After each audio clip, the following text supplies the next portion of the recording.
বিশ্বের একমাত্র বোলার যিনি ক্রিকেট জগতে কাটার মাস্টার নামে পরিচিত তিনি হলেন মোস্তাফিজুর রহমান। এটা বাংলাদেশ ক্রিকেট ও বাংলাদেশের গর্ব। অভিষেকের পর থেকেই কোনো না কোনো দলের হয়ে প্রতি বছর আইপিএল খেলে আসছেন মোস্তাফিজ। এবারও 2 কোটিতে মোস্তাফিজকে দলে ফিরিয়েছে চেন্নাই সুপার কিংস।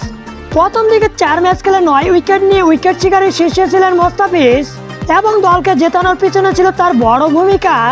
ক্যাপ্টেন থেকে শুরু করে কোচিং স্টাফ সকালের ভরসার নায়ক ছিলেন মোস্তাফিজ।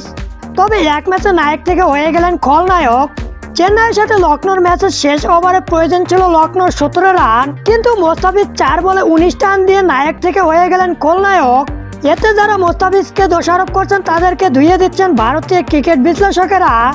ভারতীয় সাবেক পেস বোলার জহির খান ও আশিস নেহরার মতে সম্পূর্ণ দোষ ক্যাপ্টেন ও কোচিং স্টাফের।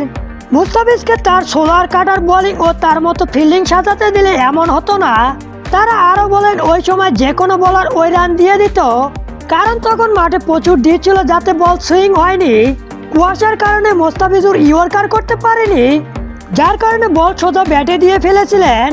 মোস্তাফিজের খলনায়ক হওয়ার পিছনে মূল দায়ী কুয়াশার শিশির, এমনটাই মনে করেন ক্যাপ্টেন ঋতুরাজ ও বাংলাদেশ দলের সাবেক কোচ এবং বর্তমানে লখনৌ সহকারী কোচ শ্রীধরন শ্রীরাম। ক্রিকেট বিশ্লেষকদের মতে 24 কোটির স্টাক থেকে 2 কোটির মোস্তাফিজুর ভালো খেলা উপহার দিচ্ছে চেন্নাই দলকে। 2 তারিখ দেশে ফিরবেন মোস্তাফিজ, তবে তার আগে 28 তারিখ হায়দ্রাবাদের সাথে খেলা রয়েছে চেন্নাইয়ের।